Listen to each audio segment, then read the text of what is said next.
안녕하십니까. 오랜만에 제 책상에 앉았습니다. 실버 버튼도 아직 그대로 있네요.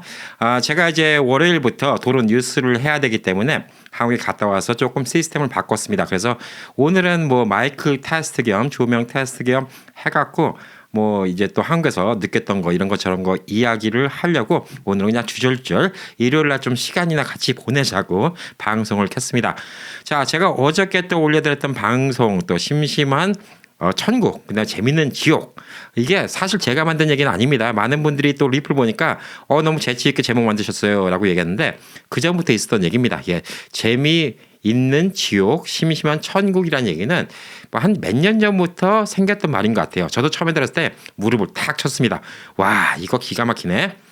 물론 그것 때문에 기분 나쁘다고 적으신 분들도 있었어요. 어떻게 한국을 지옥으로 표현하냐 이렇게 좀 기분 나빠하신 분들도 있는데 뭐 사실상 뭐 한국에서도 그러잖아요. 자조적으로 헬조선 예, 뭐 살기 힘들면 다 뭐 지옥이라고 얘기하죠. 뭐 미국도 마찬가지죠. 미국에 살면서도 미국이 예전 같지 않다. 뭐 미국에 못 살겠다. 진짜 맨날 총기 사건 난다. 미국 나쁘게 얘기하는 사람도 많이 있는데 어저께 방송에도 말씀드렸듯이 한국이든 미국이든 만족하고 살아야 됩니다. 왜냐하면 한국은 이런데 미국은 왜 저래? 미국은 이런데 한국은 왜 저래? 이런 분들은 어느 나라 가도 만족하지 못하고 사십니다. 자, 그래서 뭐 일례로 이런 거 있잖아요. 이번에 또 한국 갔더니 많은 분들이 이제 한국에서 불편하시는 것 중에 하나가 미국에 계신 분들이 분리수거하는 걸 되게 불편하세요. 분리수거가 아파트 같은 경우는 뭐 박스 따로, 포장지 따로, 페트병 따로, 그다음에 뭐 비닐 따로, 스티로폼 따로, 예, 근데 음식물 쓰레기 따로, 게다가 봉지도 따로따로 사야죠. 이거 힘들다고 하는데 환경 보호를 하자는 입장에서는 좋은 거죠. 예, 그래서 저는 뭐 처음에는 좀 불편하긴 했지만 그래도 익숙해지니까 그게 뭐 쉽더라고요. 또 금방만. 그래서 같이 쓰레기 나누고 또 이런 같은 것도 동참한다는 이런 기본으로 잘 적응하고 왔습니다. 이걸 갖다가 뭐 왜 한국은 이러냐 이렇게 따질 게 없어요. 근데 또 한국에 계신 분들은 그거를 나누면서 미국에 오시면서 되게 자부심이 많어. 한국은 이렇게 다 분리수거하는데 미국은 분리수거도 안 하고 환경 파괴 주범이 미국이다. 막 이런 얘기 하는데 솔직히 한국 가보니까요. 예, 이거는 누구 편 들어주려고 얘기하는 거 아닙니다. 한국 일회용 엄청 써요. 예, 웬만한 식당 가갖고 거의 식당의 한 7, 80%는 종이컵입니다. 일회용 종이컵. 자, 커피 마시는 거 다 일회용 종이컵 씁니다. 예, 식당에서 밥 먹고 무료로 주는 거. 커피 봉지 그것도 한 번 쓰면 또 버리죠. 예, 플라스틱이죠. 물수건 다 일회용 줍니다.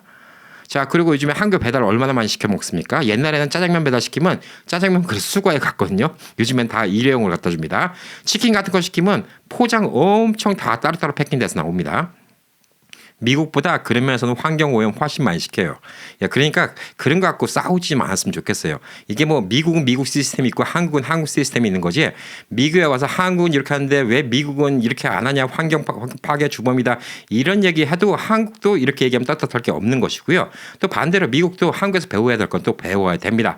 자, 제가 지금 한국 갔다 와서 뭐 좀 몇 가지 예, 갑자기 막 좀 오랫동안 집도 비워놓고 뭐 여러 가지 문제가 있으니까 몇 가지 문제가 생겼어요. 그래서 에어컨이 좀 사소하게 고장났습니다. 그래서 에어컨을 이제 고쳐야 되는데 파트가 월요일까지 온대요. 그래서 월요일까지 지금 에어컨이 안 나와요. 그래서 낮에는 조금 덥습니다. 팬을 켜놓는데 조금 더워요. 근데 저녁 때는 뭐 요즘에 라스베가스가 시원하니까 저녁 때는 창문만 열어놓으면 아주 시원하게 보내니까 그나마 좀 다행이라고 볼 수가 있고 냉장고가 또 잘 안 돼요. 그래서 뒤에 냉장고 뒤에를 뜯고 컨덴서를 지금 다 청소했습니다. 컨덴서가 뭐냐면 뒤에 뭐 이렇게 코일처럼 생긴 건데 거기에 먼지가 많이 달라붙으면 냉장고가 제대로 작동을 안 하는 경우가 있어요. 그래서 냉장고도 좀 지금 청소를 하고 또 집안도 좀 정리를 하고 여러 가지 조금씩 돈 들어갈 게 많아요. 그러면서 이번에 에어컨을 딱 보니까 한국의 시스템 에어컨이라는 거. 와, 이걸 보니까 미국의 에어컨이 너무 깝깝한 거예요. 제가 미국 올 당시는 이제 한국에도 에어컨이 돈인 집이 하던 거고 에어컨 하면 창문에다가 껴놓는 에어컨 이런 걸 좀 하던 시절이었고 뭐 미국 오니까 집안에 통째로 천정에서 막 다 구멍 뚫렸고 에어컨 나오는 게 너무 끝내주는 것이 집안이 통째로 시원하니까 야, 역시 미국은 대단하다. 근데 그 40년 전 기술을 아직도 미국은 쓰고 있어요. 물론 요즘에 뭐 미국도 저 신형 에어컨 쓰는 경우가 많이 있지만 한국에는 시스템 에어컨이라고 해서 실외기가 바깥에 있고 에어컨 모듈 바람 나오는 걸 다 방마다 따로따로 답니다. 자, 그래서 쓰는 만큼만 전기세 나오는 거예요. 필요한 방만 딱 켜고. 근데 원하면 모든 거 한꺼번에 다 켜는 마스터 리모트 컨트롤도 있고. 근데 보편적으로 이제 방마다 따로따로 켜는데 야, 그래서 이제 한국의 위세이나 LG에서 나온 시스템 에어컨이 미국에는 없을까 하고 찾아봤더니 에어컨 이제 실외기라고 하죠. 바깥에 기계 하나 하고 안에 붙이는 모듈을 이제 한국에서는 시스템 에어컨 4대, 3대, 5대 이런 식으로 얘기하는데 방이 2개에다가 거실 하나 있으면 3개짜리 보통 쓰죠. 방이 3개인 집은 4개 쓰고요. 방이 4개인 집은 5개짜리를 쓰는데 미국에서 뭐 한 4개짜리 방이 많으니까 5개짜리 시스템 보니까 한 4,000불 정도 하고 한 4개짜리 시스템 정도 하니까 한 3,000불 초반대 3,000 몇백 불 뭐 이렇게 하더라고요. 가격은 생각보다 안 비싸요. 예, 한국에 수입되더라고요. 한국에 이게 똑같은 게 수입이 되더라고요.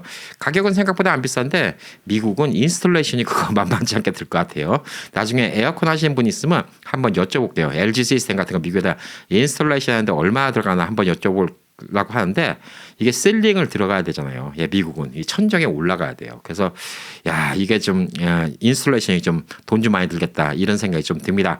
예, 한국과 미국하고 집 구조가 많이 다른데 미국은 이제 보편적으로 이제 집을 갖다가 2층짜리 집을 이렇게 줘도 중간에다가 공간을 만들어요. 한 2피트 정도 갖고 사람이 기어 들어갈 수 있게 공간을 만드는데 한국 같은 경우는 이제 아파트가 그 공간이 없는 경우가 많이 있어요. 그래서 아파트는 실질적으로 천정 실링이 한 8피트 정도 짓는데 한 6인치 정도 이 정도가 내려가 있는 경우가 많이 있습니다. 왜냐하면 천정 위는 콘크리트이기 때문에 그 위로 어떻게 미국처럼 위로 선을 못 뽑아요. 그래서 메리평 그 전구 조명 같은 거를 안에다가 집어넣고 천정 실링 조명으로 집어넣고 그다음에 시스템 에어컨 아까 말한 시스템 에어컨이 두께가 한 이 정도 되거든요.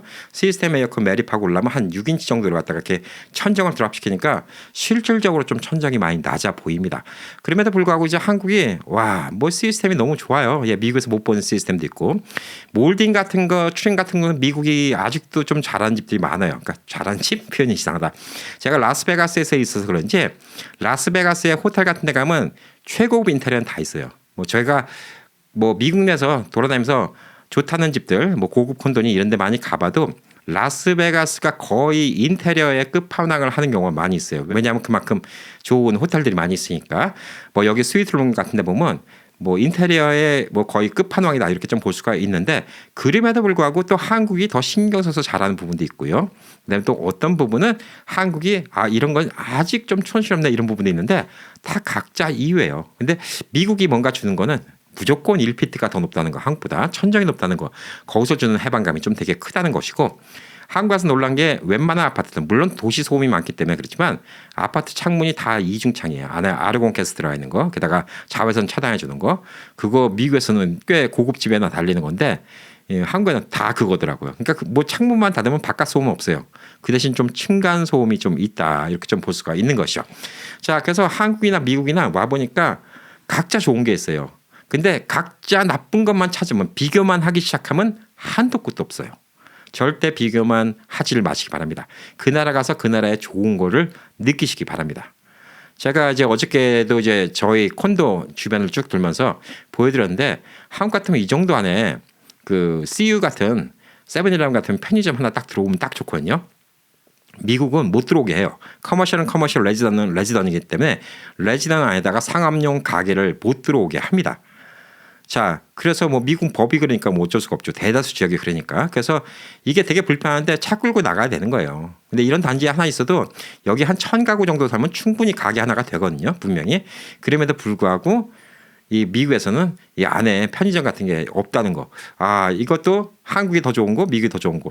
근데 또 미국은 조금만 나가면 엄청나게 매장이 크잖아요. 그래서 오늘도 샘스 클럽 가갖고 뭐 음료수 사오고 막 그런데 하여튼 미국 오니까 좀 손이 커져요. 예, 무조건 다 박스로 요만큼씩 그만큼 또 미국에 또 쟁겨놓을 때가 더 많으니까.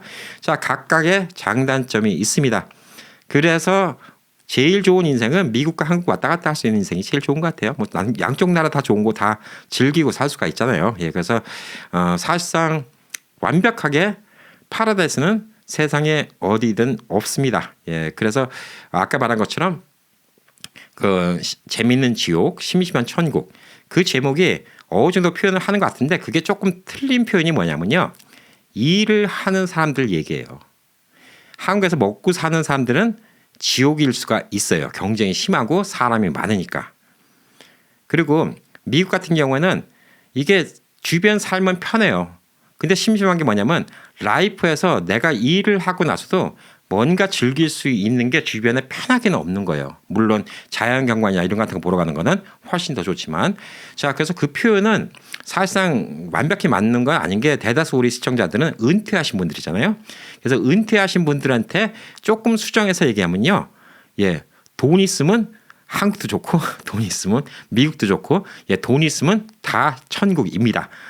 그냥 돈 있으면 다 천국이에요. 예, 한국에서도 먹고 사는 거 걱정 안 하고 은퇴하고 한국 가면 지옥이라는 소리까지 나올 게 별로 없어요. 저는 한국 가서 불만족인 게 뭐 한 두 가지. 예.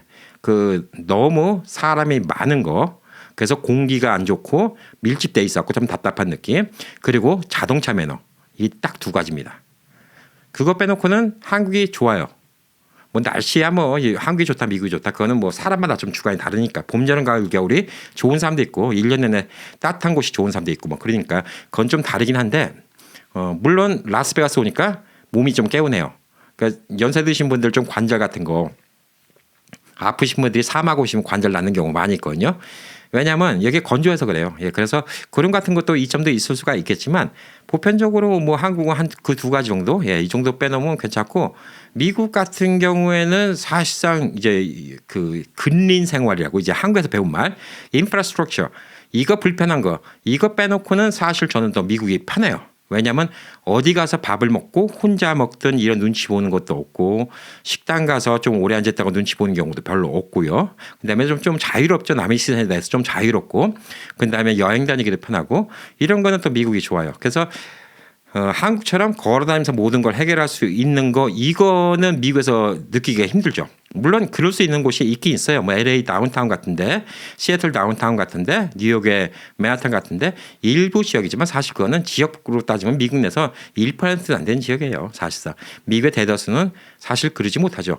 그리고 한국도 다 주변에 모든 게 있는 게 아니에요. 한국도 전원 생활 하시잖아요. 그럼 차 필요해요. 예, 편의점 가려고 차 끌고 가야 되는 곳 한국도 분명히 있어요. 예, 그렇기 때문에 한국도 모든 곳이 다 편하지 않다. 그래서 어떤 곳에 사느냐가 중요하지 않나라고 또 생각이 듭니다.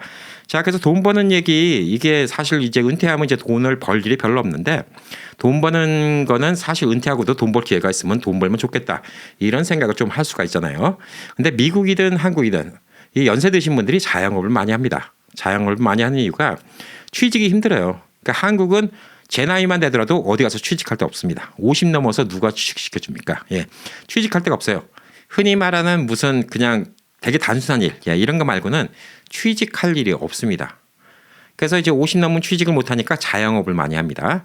그리고 미국은 나이 갖고 취직이 물론 제한이 있긴 있어요. 근데 법적으로 너 몇 살이야? 나이 몇 살이니까 너 취직 못 시켜. 그 소리 하면 미국은 소송당하는 나라기 때문에 처음부터 제한을 두지는 않고요. 그다음에 또 어디서 일을 한다 그러면 50 넘어서도 취직을 시켜주긴 하지만 또 한 가지 문제가 뭐냐면 많은 분들이 어느 상의 문제 이것 때문에 또 자영업하는 경우가 많이 있습니다. 자영업자가 한국이든 미국이든 다 힘들어요. 자, 힘든 이유를 알려드릴게요. 자, 여기서부터는 제 전문 분야입니다. 또 마케팅 얘기인데 우선 코로나 이후로 세상이 바뀌었습니다. 온라인으로 엄청 사요. 미국도 마찬가지고 한국도 마찬가지입니다. 미국도 옛날에는 온라인을 안 하던 월마트, 타겟이 온라인으로 물건을 팔아요. 예전에 월마트하고 타겟 같은 이 정도 큰 회사들이 왜 온라인으로 물건을 안 팔았냐. 팔면 자기네 오프라인 매장이 손실을 보니까 안 한 것뿐이에요. 전기자동차도 마찬가지예요. 많은 자동차 회사들이 전기자동차 금방 만들 수 있어요. 예, 뭐 BMW, 벤츠, 뭐 현대 전기자동차 요즘에 나오죠. 만들 기술이 자동차 그 복잡한 엔진을 만드는 전기자동차는 금방 만들어요. 근데 계속 미루는 이유가 뭐냐면 그걸 만들면 내연기관 자동차 그동안 만들었던 설비가 다 손해보고 안 팔리니까 안 만든 것뿐이에요. 근데 코로나로 인해서 세상이 많이 바뀌었습니다. 그래서 우선 많은 회사들, 뭐 미국에서도 아마존은 당연하고 월마트, 뭐 타겟 이런 회사들도 지금 온라인으로 물건 팔기 시작해요. 그래서 소매업자들이 날이 갈수록 힘들어집니다. 그리고 그거는 한국도 마찬가지예요. 한국도 쿠팡이 뭐 꽉 잡았어요. 그래서 시골에 살면서도 사는 게 너무 편해요. 구할 수 있는 거 다 구해. 그러니까 서점 갈 필요도 없어. 그러니까 저도 이제 사고 싶은 책이 있었는데 그냥 서점 안 가고 그냥 쿠팡에서 다 주문했어요. 그래서 리테일 스토어가 힘들어집니다. 자, 그러면 이제 온라인으로 주문을 갖다가 못하는 게 뭐 있을까? 먹을 거라고 생각하는데 한국은 또 밀키트가 엄청나게 발달됐습니다. 밀키트가 너무너무 발달돼 갖고 밀키트만 사오면 돼요. 제가 요리를 좋아하는 사람인데도 한국 가면 요리가 취미가 안 될 것 같아요. 왜? 밀키트가 너무 잘 나와서. 그냥 혹은 뭐 식당에서 음식 같은 거 설렁탕집 같은 데는 투고를 시켜오잖아요. 예, 포장시켜달라고 그러면 미리 얼려놓은 거 꺼내줍니다. 냉장고에서. 그냥 아예 얼려놓은 거 있어요. 준비돼 있어요. 그리고 더 싸게 받는 경우도 있어요. 가사 먹으면 뭐 9,000원. 그런데 뭐 포장된 거 사가면 7,000원. 이런 식으로 해주는 게 있으니까 그런 거 사갖고 와서 대파만 좀 썰어놓고 그다음에 거기다가 대파 바로 썰면 맛있으니까 예. 그 후추 같은 거 좀 집어넣고 그다음에 좀 간해갖고 먹으면 식당에서 먹는 거 똑같아요. 뭐 굳이 제가 집에서 몇 시간 동안 국물을 안 삶아도 그렇게 뭐 맛있게 먹을 수가 있어요. 근데 미국은 이제 그런 이제 마이크로웨이브 푸드라고 하죠. 이제 그게 예전부터 있었어요. 마이크로웨이브 푸드는 저 미국 올 당시도 있었어요. 그때 당시 한국은 그런 개념이 전혀 없었죠. 미국 와서 마켓 가니까 마켓 벽면에 냉장고가 사람 키만한 냉장고가 쭉 있잖아요. 와, 거기에 뭐 별의별 마카로니, 스파게티, 뭐 피자 뭐 이런 거 다 냉동으로 돼 있는데 야, 끝내준다 뭐 이런 생각이 들었죠. 그거 집에 와서 마이크로웨이브에다가 데피기만 하면 먹을 수 있으니까 얼마나 좋았어요. 진짜 좋았는데 지금 이제 미국에서 그런 건 아직도 많이 있지만 한국 음식 밀키트는 많이 없잖아요. 한국 가면 엄청나게 많아요. 한국 음식 밀키트가 미국에 많이 못 들어오는 이유 중에 하나가 뭐냐면 FTA 때문에 그래요. 예, 소고기 들어있는 거 못 들어오죠. 예, 그래서 육류 가공 같은 거 못 들어오기 때문에 설렁탕 같은 거 미국에 못 들어옵니다. 삼계탕은 들어와요. 설렁탕 못 들어와요. 그래서 라면도 미국에서 만들잖아요. 예, 신라면 같은 거 다 미국에서 만드는 게 한국 거 수입이 아닙니다. 자, 그래서 미국에 이제 한국 마켓 가도 밀키트가 한국 같지 않은데 한국 가면 밀키트가 뭐 몇천 가지예요. 예, 그것만 사 먹어도 돼요. 요리 못하는 사람이 요즘 혼자 자취하면 냉장고에다가 그거 채워놓고 그다음에 그냥 그거 냄비에다가 하나 집어넣고 털털 털어서 그냥 끓이기만 하면 돼요. 조금 맛있게 먹고 싶다 그러면 거기다 조금만 추가하면 진짜 맛있게 먹을 수 있어요. 그래서 이런 리테일 업자들, 식당들도 한국엔 타격을 입는다. 이게 문제예요. 너무 타격을 입습니다. 근데 이 식당 같은 거나 뭐 혹은 이제 소매업 같은 거, 가게 같은 걸 하는데 제가 했던 그 안정리라는 곳이 괄호 세로 한 500m, 500m? 한 3분의 1, 3분의 1? 예, 이 정도밖에 안 되는 마을에 커피숍이 14개예요. 너도 나도 커피숍을 합니다. 왜냐하면 커피숍이 편해 보이거든. 문제가 뭐냐면 돈은 벌고 싶은데 일은 힘들게 하기 싫다는 거예요. 저는 이게 의아했던 게 뭐냐면 동네 치킨집도 많아요. 제 나이 때 부부가 하는 치킨집들도 많이 있습니다. 남편, 아내가 둘이 해요. 부대찌개를 하는 집도 있고. 근데 이 사람들 보면 안쓰러운 게 이 계산을 해보잖아요. 예, 둘이 일해서 한 달에 3,400만 원 가져가기 힘들어요. 그 3,400만 원이라도 가져가면 어떻게든 생활되는데 이게 남의 집 일하는 말 못하는 거예요. 남의 집 둘이 따로따로 일하면 5,600만 원, 7,800만 원 벌어요. 근데 왜 안 할까? 처음에 그렇게 생각하는데 왜 안 할까 아니라 못하는 거예요. 왜? 취직을 안 시켜주니까. 나이 50 넘은 사람들. 그리고 젊은 애들이, 젊은 친구들, 뭐 20대, 30대 왜 커피숍 할까? 예. 취직하기 싫으니까. 중소기업 일하기도 싫고 대기업은 못 들어가고 대기업 들어가면 괜찮죠. 뭐 월급 뭐 500만 원 이상부터 시작할 텐데 기본적으로. 대기업은 못 들어가고 중소기업에 들어가 봤자 뭐 200만 원, 300만 원부터 시작돼 갖고 자기 인생에 그게 없으니까 그리고 또 대학교 보냈는데 또 부모가 또 그런 이제 아들 딸이 동네 편의점 가서 알바하고 이런 것도 못 봐요. 동네 창피하다고. 그러니까 집에만 있으니까 나중에 나 커피숍 차려줘 그러면 커피숍 하나 차려주는데 커피숍 예 그렇게 갖고 될까요? 그렇게 경쟁 심한데 이게 좀 문제라는 거죠. 그러니까 미국도 마찬가지예요. 이놈의 영어의 언어의 장벽 때문에 취직 안 하시는 분들도 많이 있고 연세가 있어서 취직 안 하시고 자영업 하시는 분들이 많이 있는데 자영업은요 특화된 사람이 있습니다. 서비스업은요 남한테 친절해야 돼요. 그래서 제일 못하는 사람이 누구냐면 평생 직장 생활했는데 탄탄대로까지 올라서 흔히 한국식으로 하면 뭐 과장 부장 이렇게 올라갔던 분들은 그런 치킨집에도 장사 못해요. 남한테 고개 숙일 줄 몰라갖고. 그리고 젊은 친구들 사회생활을 한 번도 안 해본 친구들이 일도 힘든 거 싫다고 그냥 커피숍만 차리잖아요. 엄청나게 망해요. 한국 창업률 1위가 커피숍, 망하는 거 1위도 커피숍. 그다음에 2위가 치킨집, 망하는 거 2위도 치킨집이라고 합니다. 자, 그래서 비즈니스는 아무나 하는 게 아닙니다. 그래서 한국에 혹시 가시더라도 소일거리 비즈니스 할까? 절대 그런 생각 하지 마시고요. 여러분이 이제 미국에 계시다가 한국 가셔도 특별히 할 일이 없어요. 제가 먼저 번에 미군 부대에 취직한 얘기했는데 제가 이제 한국에서 뭐 미군 부대에서 꽤 높은 자리에 있는 분들 한 10대 분 이상 알게 됐어요, 이번에. 근데 그 얘기를 갖다 그때 영상 올리니까 안 돼요. 처음부터. 예, 루저 마인드 갖고 계시면 안 됩니다. 그리고 이게 일자리 딱 시작하면 자, 오늘 어플라이 했어요. 예, 내일부터 일 나오세요. 예, 그런 데 없어요. 미국에서 좀 살아보신 분들은 알 거예요. 미국 직장 가보신 분들은 알 거예요. 한국 직장은 사람이 필요할 때 그때 광고 내서 그때 뽑아요. 근데 미국 직장은 어플리케이션 미리미리 받아놓습니다. 그리고 사람 나가면 그때 그 어플리케이션 온 사람 중에서 우선 연락해요. 그게 미국식이기 때문에 미국 무대 취직하시려면 최소 6개월, 1년 이렇게 기다리실 생각하면 미국 무대 취직할 수가 있는데 미국 시민권자는 그 이점이 있긴 하죠. 제가 했던 평택 안정리에서는. 근데 그거는 이제 되게 좀 특수한 케이스고 제가 예전에 이 유튜브를 하기 전에 몇 년 전에 이제 한국 가면 무슨 일을 할까라고 생각했는데 저한테 취직을 시켜줄 일이 뭐가 있을까? 그렇다고 뭐 제가 이 나이에 뭐 스쿠터 타면서 뭐 배달을 하겠습니까? 뭐 택시 운전을 하겠습니까? 뭘 하겠습니까? 할 게 없잖아요. 근데 제가 좋은 아이디어가 하나 있더라고요.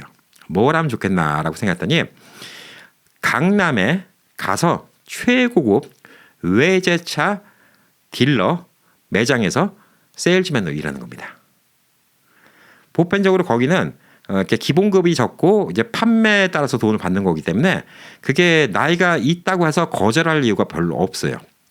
근데 물론 거기도 젊은 사람 뽑고 싶어 하겠죠. 근데 저는 어필할 수 있는 게 뭐냐면 어차피 그런 고급차 탄 사람 물론 젊은 사람도 있지만 벤틀리니 뭐 머시디스 벤츠 이상급으로 했고 뭐 벤틀리니 롤스로이스니 이런 거 타시는 분들은 어느 정도 사회적으로 부를 이루고 어느 정도 연세가 있는 분일 거 아니에요.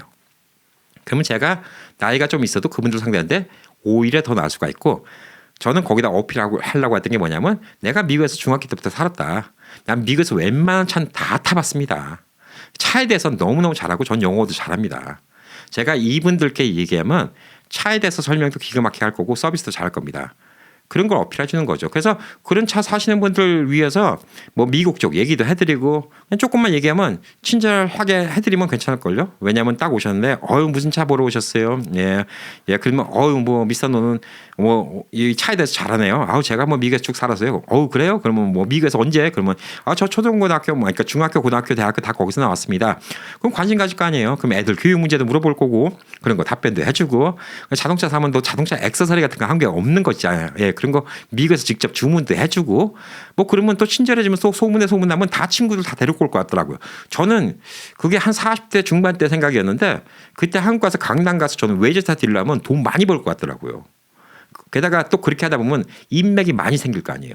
생각을 조금만 바꾸면 기회라는 건 생기는 거예요. 한국 가서 똑같이 한국의 50대 60대가 일하는 일을 갖다가 여러분 보고 하라고 그러면 못해요. 근데 돈을 좀 벌면 좋겠잖아요. 예. 근데 만약에 돈을 번다 그러면 뭐 여러 가지 일이 있을 수 있지만 오늘 제가 말한 것처럼 이 자동차 딜러도 나쁘지 않은 것 같아요. 저는 생각 보니까. 왜냐하면 어차피 회사 입장에서는 판매되는 만큼 세일즈 커미션 주는 건데 뭐 제가 한다고 해갖고 못 팔면 쫓아내면 되는 거니까 뭐 속는 설치고 한번 시켜보겠죠. 그래서 그런 생각 같은 것도 한번 해본 거예요.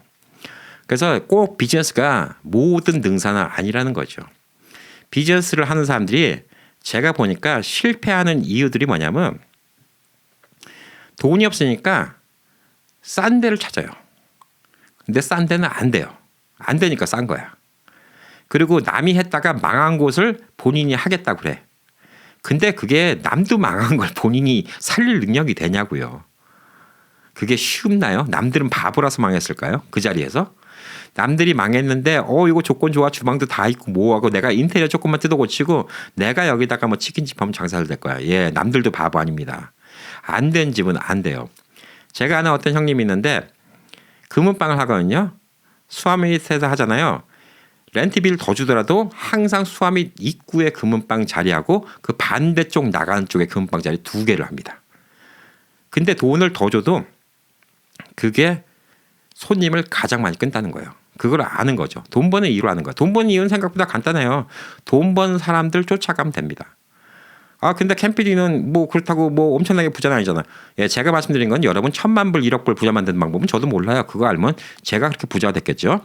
그렇지만 저도 지금 이 나이에 은퇴하고 한껏 살까라고 생각할 수 있을 만큼 하는 데는 이유가 있는 거예요. 예, 저도 그만큼 다른 분들 컨설팅도 많이 해드렸고 비즈니스 컨설팅 많이 해드렸는데 실패한 사람들의 가장 큰 이유는 뭐든지 싸게 하려고 그래요. 싼 게 비지떡입니다.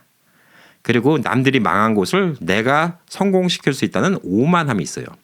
그게 문제입니다. 또 두 번째 유형에서 문제되는 분들이 누구냐면 옛날에 한번 성공해봤어요. 근데 그거 말아먹고 또 지금 하면 또 될 거라고 생각하는데 옛날의 성공이 자기의 능력이라고 생각하시는 분들이 또 실패 많이 합니다. 흔히들 사람들은 돈 많이 번 사람이 성공하고 똑똑한 사람이라고 생각하지만 안 그래요. 돈 버는 거는요 그냥 라스베가스 잭팟 터지는 거하고 똑같아요.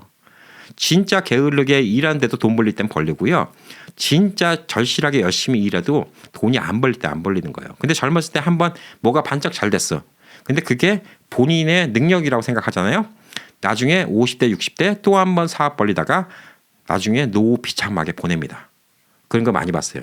저도 30대에 제가 잘나서 돈 번 줄 알았다가 그거가 제 능력이 아니고 그때 단순히 운이 좋았구나라고 스스로 겸손해지는 데까지 10년이라는 시간이 걸렸습니다.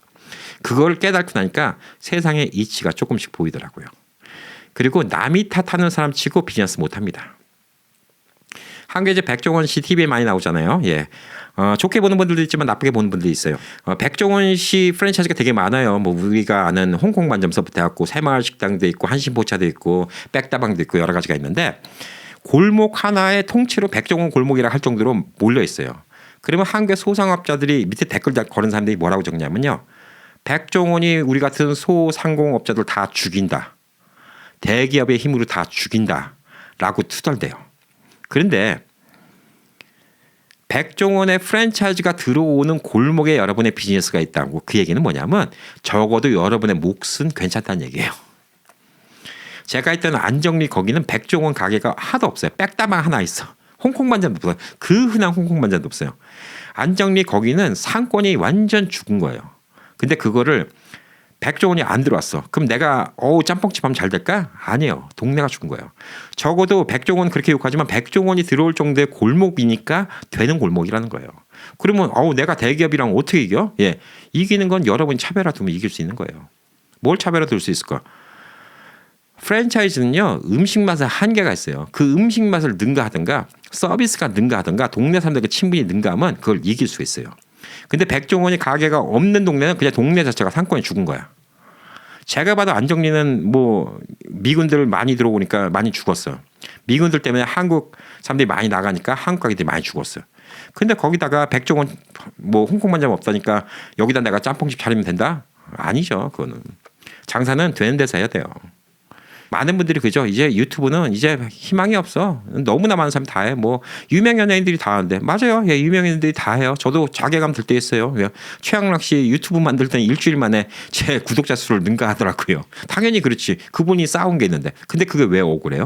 최양락 씨 같은 경우는 제가 꼬맹이일 때부터 지금까지 40년 넘게 그렇게 평생을 열심히 살아온 사람이 그만큼 대접도 못 받나? 연예인들이 그만큼 대접받는 거 당연하잖아요.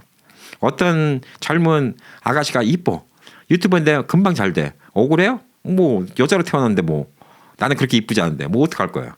그 대신 저는 또 저 나름대로 또 뭐가 있을 거 아니에요. 남의 탓하는 사람 치고 비즈니스 잘하는 경우 없어요. 그래서 제가 늘 말씀드리고 싶은 게 한국, 미국 왔다 갔다 하시는 것도 그 나라 가서 좋은 것만 즐기세요. 그리고 은퇴하시고 나서도 일을 전혀 손을 뗄 수가 없는 분들이 있어요. 몸이 근질근질 하신 분도 있고 뭔가 하고 싶은 분들이 있는데 미국도 그렇고 한국도 그렇고 소규모 자영업자들은 날이 갈수록 힘들어지는 거 사실입니다. 예, 사실이니까 쉽사리 도전하지 마시고요. 첫 번째 본인이 이런 소상공업에 어울리는 서비스업에 어울리는 사람인가 먼저 생각해 보시고 두 번째 생각의 전환을 바꾸세요. 예, 싸게 해서 잘 되는 경우 없습니다. 예, 항상 비싼 렌트비는 비싼 렌트비의 값어치가 있는 것이고요. 그 다음에 또 경쟁이 심한 거는 경쟁이 심한 이치가 있는 거예요. 백종원 식당이 우르르 몰려있는 골목이라고 피하면 안 돼요. 그 안에 들어가서 백종원 식당에 안 가는 짬뽕 손님을 뺏어와야 되고 백종원 한신포차에 안 가는 술 손님을 뺏어오면 더 크게 성공할 수 있어요.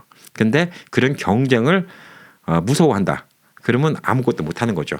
그래서 제가 요즘에 이제 한국 가서 좀 충격받고 좀 느낀 것 중에 하나는 한국의 경기권으로 너무 이제 전 국민의 절반이 몰려갔다는 거. 그게 좀 너무 좀 서글펐어요. 부산이 지금 320만 인구인데 인천이 지금 300만이 조금 안 되는데 이제 몇 년 뒤면 이제 인천이 1위의 도시가 된다고 하는데 예전에는 뭐 서울, 그다음에 부산, 그다음에 대구, 대전, 그다음에 인천쯤 됐죠. 예. 뭐 광주가 좀 더 컸을 수 있고요. 예, 전주. 예. 근데 인천이 그만큼 커진 게 경기도 안에 있다는 이유 하나예요. 그리고 지방에 있는 도시는 지금 너무나 죽어가고 있죠. 이번에 제가 이제 안동도 갔지만 안동 가는 김에 상주라고 갔습니다. 많은 분들 아시겠지만 경상도 이름의 그 유래가 어떻게 되신지 아시죠? 경주하고 상주가 원래 그 동네에서 제일 큰 도시였어요. 그래서 경주의 경자, 상주의 상자였고 경상도가 된 거고, 전라도는 전주하고 나주입니다. 그래서 전라도가 된 거예요. 옛날에 전주하고 나주가 제일 큰 도시였고, 충청도는 옛날에 대전이 제일 큰 곳이 아니라 충주하고 청주가 제일 큰 도시였고, 강원도는 강릉하고 원주, 예, 거기가 제일 큰 도시였다.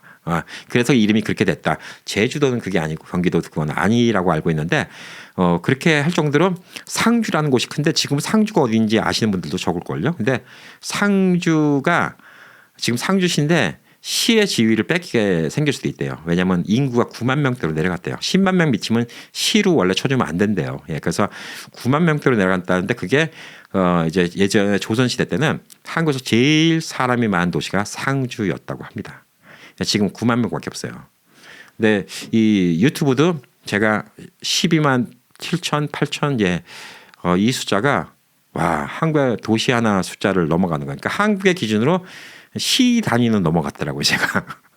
10만 명이잖아요. 예, 시 단위는 넘어갔기 때문에, 보세요. 뭐 저같이 뭐 이쁜 여자도 아니고 뭐 연예인도 아니고 이런 사람도 여기서 경쟁에서 살아남았잖아요. 예, 그렇기 때문에 뭐든지 경쟁을 두려워 안 하는 거는 미국이든 한국이든 되게 중요한 것 같습니다. 돈 버는 거는 참 많이 힘들어졌어요. 그래서 이제 다음 주에 또 미국 뉴스를 좀 알려드릴 텐데, 뭐 미국 뉴스도 자주자주 보시고, 뉴스 늘 보시라고 말씀드린 게 뭐냐면, 뉴스를 듣다 보면 그 뉴스가 머릿속에 남아서 세상 보는 눈이 넓어집니다. 예, 그래서 제가 여러분께 뉴스를 전해드리는 겁니다. 이모저모 얘기를 듣다 보면 세상의 흐름이 이렇구나 라고 좀 생각을 하시면서 좀 더 현명한 판단을 할지 않을까라고 좀 보여주고 있고, 저도 이번에 또 한국 갔다 와서 여러모로 좀 생각이 많이 바뀌었습니다. 예, 좀 방송의 방향화도 조금씩 바꿔야 되겠다라는 생각이 들고, 또 한국에 계신 분들을 위한 방송도 또 생각하고 있는 게 있습니다. 한국에서 궁금해하고 있는 미국의 모습, 뭐 이런 거에 대해서 방송을 좀 해볼까라고 좀 생각을 하고 있습니다. 자, 그래서 오늘 또 짧게 얘기한다고 했는데 뭐 벌써 한 30분 이상을 얘기한 것 같아요. 예. 이 마이크가 원래 제가 이제 쓰던 마이크인데, 갔다 와서 사운드 튜닝 다 다시 한번 하고, 카메라하고 뭐 조명하고 이런 거 같은 거 좀 컨트롤 해보려고, 예, 오늘 좀 조정 좀 해놓고 내일 뉴스에서는 제대로 또 깔끔하게 뵙도록 하겠습니다. 자, 오늘도 우행 가득한 하루 되시기 바라겠습니다. 감사합니다.